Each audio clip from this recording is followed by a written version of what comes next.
palestra também. Como havíamos combinado, ainda há um tempo, se nós formos assim sucintos, para que alguém possa encaminhar algum questionamento ou fazer alguma observação para os palestrantes. Tem 2 microfones, alguém só peço que se identifique e vamos tentar estabelecer, porque a gente acabou avançando aí na hora, são 12h11, se até às 12h30 nós temos até que encerrar, porque fazer uma pausa para almoço. Fale o nome e sucintamente o seu questionamento. Obrigado. Bom dia, Rodrigo, da Justiça do GAEM, do Jornal do Meio Ambiente. Minha pergunta vai diretamente ao engenheiro José Hamilton e ao professor Demóstenes.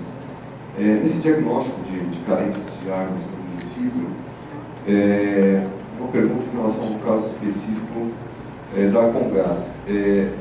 Houve a identificação do problema não foi feita, mas houve responsabilização da Congás ou contrapartida ou compensação pelo dano que ela gerou. E a solução técnica, e talvez o professor Hamilton colocou isso já no finalzinho da palestra dele, se existiria uma solução técnica para contornar essa tubulação atualmente existente, e se essa solução seria jogar a árvore para dentro do leito, do carroçável, da rua. Se essa seria uma colocação. E uma outra questão, se esse inventário que foi feito em 2012, me parece, que dá um déficit de 365 mil árvores, ele está setorizado por bairros, ou seja, ele já é um diagnóstico que permitiria uma implementação quase imediata de uma política pública de revitalização dessas áreas. Como foi feito esse diagnóstico, se ele é setorizado por região no município?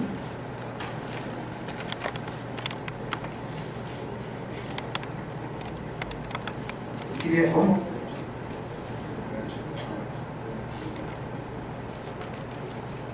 Pontualmente, contra a questão da Congás, né?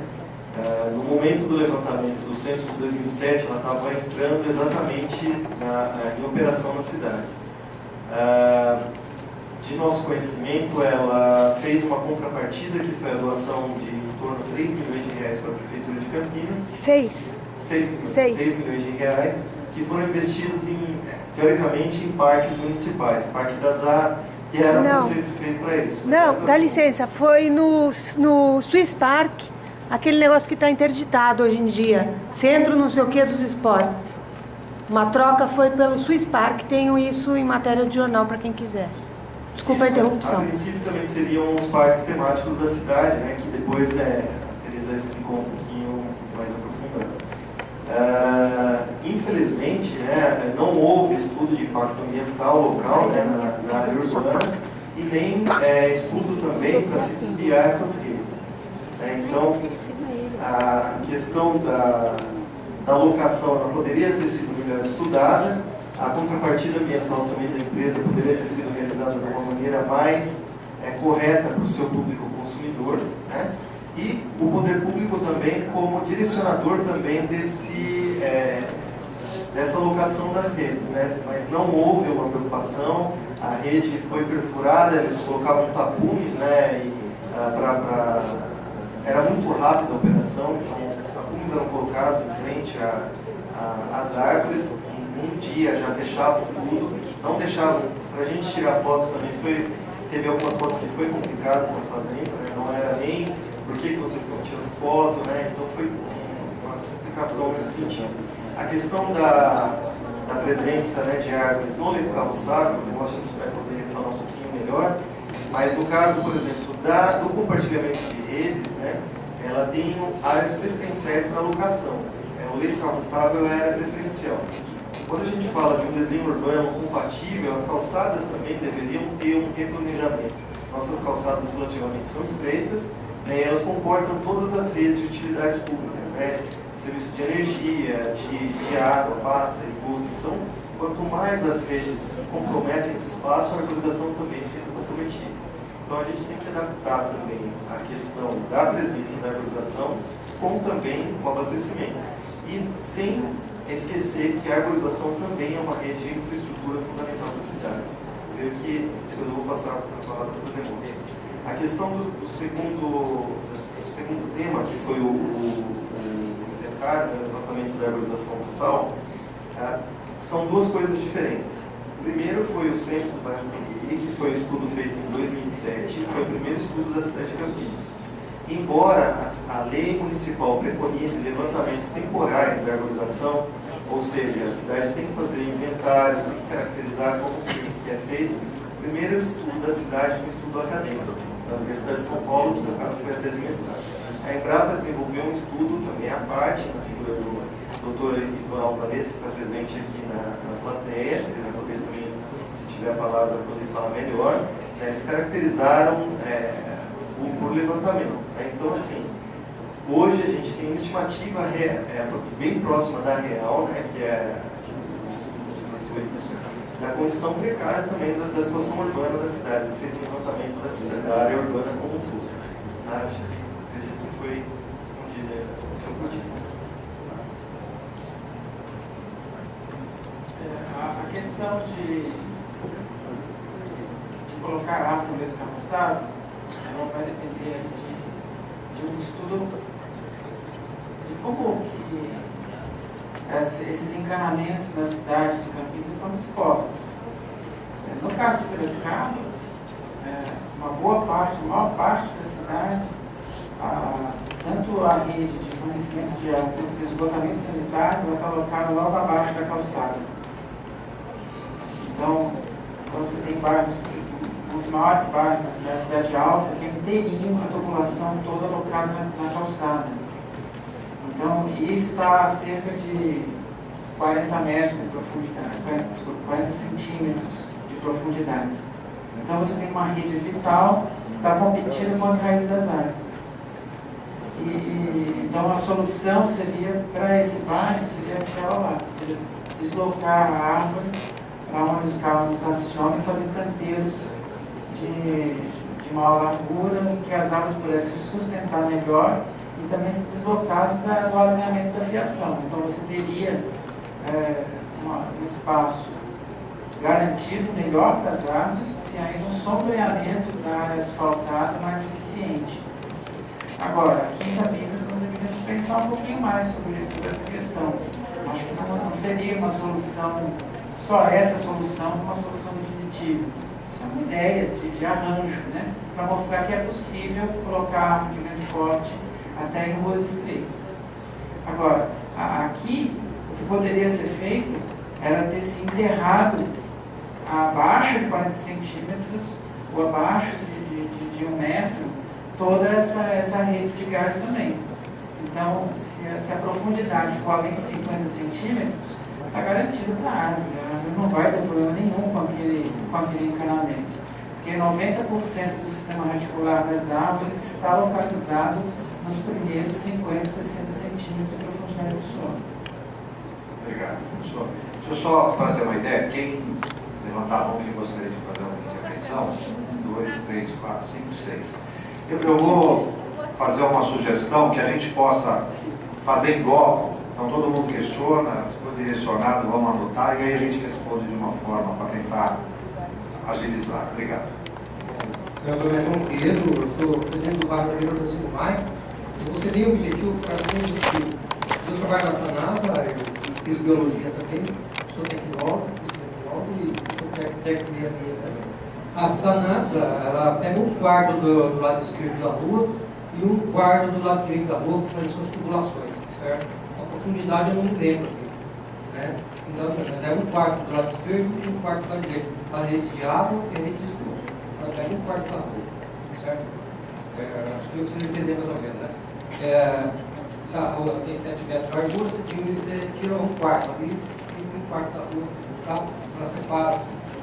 E só para resolver um pouco a questão aí da raiz das árvores, né?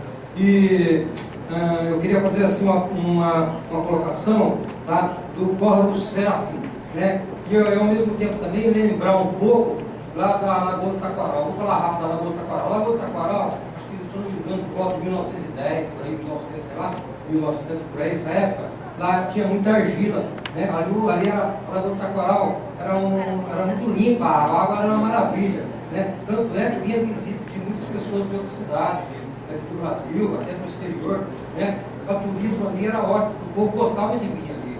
Eu não vejo o porquê dos governos falar que não dá voto, né? Você preservar isso aí, gente. Ali agora impermeabilizou ali, né? De uma tal forma, né? É que o que aconteceu? Naquela época ela tinha 16 metros de profundidade, se eu não me engano. Hoje nós estamos só com 6 metros de profundidade. Olha, nós perdemos quase 50% de água só no Lagoa do Taquaral, né? Agora eu queria falar a montante, né? Pulando bem aqui, do Guarani ali, o Parque do Serafim, né? Que pega ali a montante ali do Guarani, né? O Parque do Serafim pega ali no São Fernando, na Santa Doxa ali mais ou menos, né? Naquela região ali, nós estamos ali com esgoto a céu aberto. Eu queria falar assim aos órgãos, aos nossos governantes, né? Se tiver alguém que possa responder para a gente, né? Nós estamos falando de água, né? Nós estamos com esgoto a céu aberto ali no montante, né? Antes do Guarani, porque joga tudo para cá, né? Isso aí manda tudo para cá, essa porcaria, essa sujeira, né? Eu queria dizer assim, gente, com todo respeito, né? É o esgoto que eu estou falando, né? Porque isso, na verdade, ali moram pessoas humildes, pessoas carentes, né? Que precisam de uma resposta, né? E nós estamos com o esgoto a céu aberto ali. Eu queria só fazer assim uma colocação, né? Já que nós estamos na Semana da Água, está falando ali de preservação, né? Está falando de tanta coisa. A gente deveria cuidar mais daquilo ali, né? E eu apoio também, então, não sei quem foi que falou aí, em 1900 e por volta de 1800 ou 1900 e pouco, se não me engano, lá em 1950, por exemplo, nos Estados Unidos, lá que a rede já era por debaixo da terra, né? E aqui tem um projeto aí já para isso aí. Por que não coloca essa rede de fiação que está aparecendo teia de aranha, né? Essas fiações aí na cidade, isso aí está muito horrível, né? Por que não se coloca isso aí embaixo da terra também, né? Obrigado, gente. Bem, feito o registro, e o papel da comissão, inclusive, é identificar essas necessidades e procurar encaminhar para os órgãos competentes e tomar as providências. Bom dia, meu nome é Rosana Bernardo, eu represento o Instituto de Pesquisas Cívicas. Eu gostaria de fazer duas intervenções bem rápidas. Uma no sentido de sugestão ao professor José Hamilton de Aguirre Júnior, no sentido de complementação daquela listagem que o senhor apresentou em relação às necessidades de Campinas com vistas à sustentabilidade. Eu gostaria de pontuar um item que eu julgo importante, que é a necessidade da implementação de algumas diretrizes apontadas na Lei Complementar número 15 de 2006, mais notadamente no que tange à questão do capítulo do meio ambiente, que consta do plano diretor de Campinas, a Lei Complementar número 15, onde são identificados vários aspectos, e eu remarco aqui dois que eu considero pertinentes aos debates hoje trazidos pela comissão presidida pelo vereador Rossini, que diz respeito à necessidade de Campinas implementar o polígono de multiplicidade ambiental no centro. Eu julgo essa uma questão extremamente importante, tendo em vista os diagnósticos aportados na lei complementar, e também a implementação dos eixos verdes e vias verdes, identificados também no referido diploma legal. E eu gostaria de encaminhar uma questão para a doutora Márcia Rodrigues.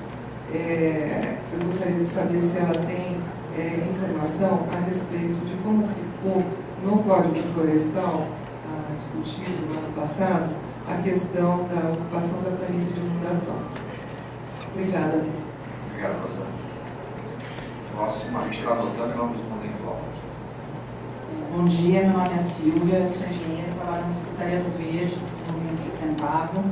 Até completando o que a Rosana falou, que embora fosse tímida a iniciativa de política pública do Verde, esse plano diretor, na época, ele abordou exatamente essas preocupações, ou ele tentou abordar essas preocupações, onde nós definimos, na época, essa necessidade de que exatamente a área mais degradada da cidade, que era o centro, a gente, na época, elegeu a árvore como elemento de requalificação. Então, porque ela traria, até chamava polígono de multiplicidade, porque ele trazia 5 efeitos positivos que uma ação só, que era o plantio de árvore. Só que, infelizmente, como a Rosana falou, até hoje nunca foi levado adiante. E uma das questões, até que agora é a minha pergunta, era justamente essa questão das calçadas serem estreitas, para um centro antigo, onde as ruas já são estreitas, algumas, e que isso inviabilizaria essa ação. Daí a minha pergunta é, se com agora as novas tendências, né, os telhados verdes teriam essa mesma função ambiental de conforto, se sim ou não, por quê? Se conseguiria suprimir, até substituir o serviço ambiental das árvores nas ruas, é uma tendência. E também queria comentar que existe em Campinas uma legislação do subsolo, mas que na época realmente ela não tinha esse foco de compatibilizar o direcionamento da implantação de infraestrutura subterrânea com a arborização da superfície. Então, até a gente quer deixar claro aqui que é uma coisa que a gente pode pensar em remodelar para fazer uma consulta técnica para até ter diretriz. Na época, essa lei, que era a única lei que disciplinava o subsolo, não tinha diretrizes para direcionar esses serviços subterrâneos. Então, era isso que eu tinha para falar. Silvia, tem mais?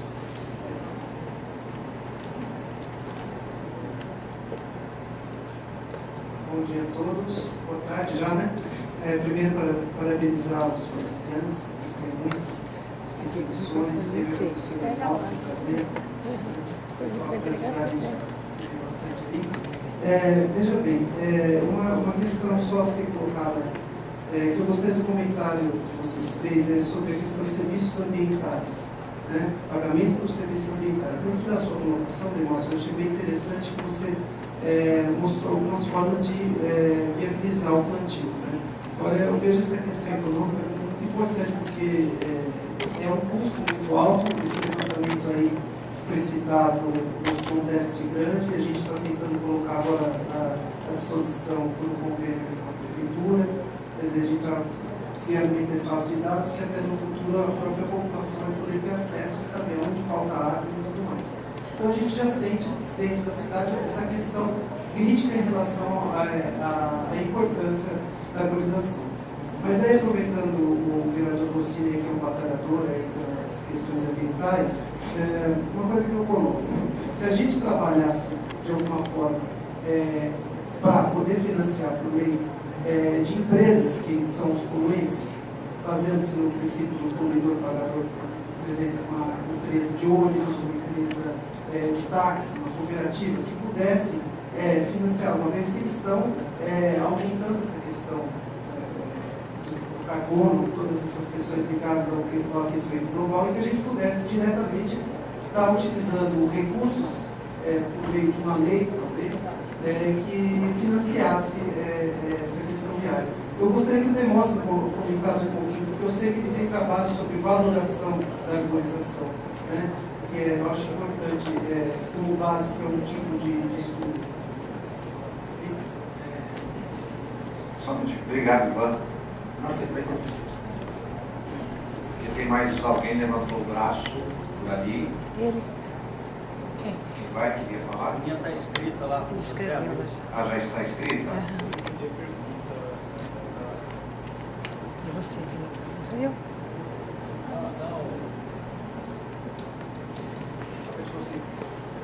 Pudesse complementar o microfone? Boa tarde a todos. Eu fiz a pergunta que é o seguinte: imagine esse salão vezes 5 vezes largura e comprimento. Tem mais ou menos 80 a 100 árvores, algumas com altura de 15 metros, diâmetro externo, ou melhor, diâmetro do tronco, de 30 a 60 centímetros, são árvores de porte, e ela está, vamos dizer, incomodando uma quadra numa determinada praça, área pública, e nós queremos que haja eu coloquei a abater, tá?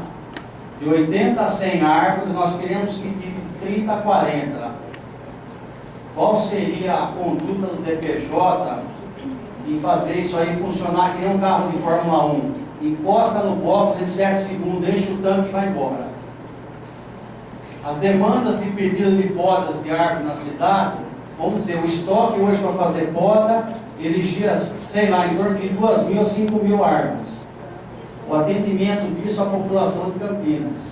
Porque nós não vamos ficar ligados num processo, ligue no 156, ligue no 190, nossa vida não é isso. Daí abre um leque de processo e não demanda a data. Quem faz planejamento implica em colocar data. E fornece data, e o dia que for remanejar, me dá a data que eu vou remanejar. Ó, não dá para fazer em março, nós vamos fazer dia 12 de abril. Coloque data. Isso aí eu estou falando com você que está ligado a vereadores. Nós queremos, por exemplo, agilizar a motosserra e abater essas árvores nesse lugar. Porque o José Hamilton colocou aí que há um aspecto de conforto, de ar, etc, etc, tudo bem, positivo. Nós queremos isso também. Só que nós não queremos um motim de gente estúpida lá, sujando, fumando maconha e tudo mais. Então aí entra o aspecto de segurança. Então eu vou chegar no DPJ, certo? Desculpa a expressão, com uma bazuca e falar assim, olha, vai lá e faça a poda da árvore, leva a motosserra e corta. Não quero política nisso. Eu moro há 27 anos no local. Tá? Eu não estou fazendo defesa da minha pergunta, mas eu estou colocando a situação da cidade, onde há áreas onde permeiam pessoas de má índole, afetando a nossa população. Perfeito. Afinal, a gente vai fazer um comentário sobre isso. Bem, não havendo mais... Tereza. Mas é mais um comentário, porque na realidade uma pergunta, uma complementação. Eu sou Tereza, do Resgate Cambuí, e nós temos vários estudos de compartilhamento. E tem uma ideia muito boa que saiu outro dia, que inclusive estão pensando em utilizar em São Paulo, onde quem faz as estruturas de todo esse compartilhamento aluga o espaço para as concessionárias, e com isso ela paga o investimento. É importante lembrar que esses nossos postes da cidade, horrorosos, obsoletos, com essa fiação medonha e tudo mais, eles cobram, a CPFL recebe aluguel de cada fio daqueles, de cada concessionária mensal. Eu já ouvi falar numa coisa de R$500 cada um. Isso não é número fixo, nem eu estou afirmando nada disso. É um número que já foi comentado. Então, assim, a gente vê que é super possível fazer isso, é só uma questão da gente querer, porque na realidade a cidade é nossa, muito mais do que de qualquer uma. Obrigada. Obrigado. Então, encerrando aí as falas, eu passaria para o professor Demóstenes. Tem mais alguém? Ah, então vai. Prioridade do estudante. Porque eu tinha perguntado.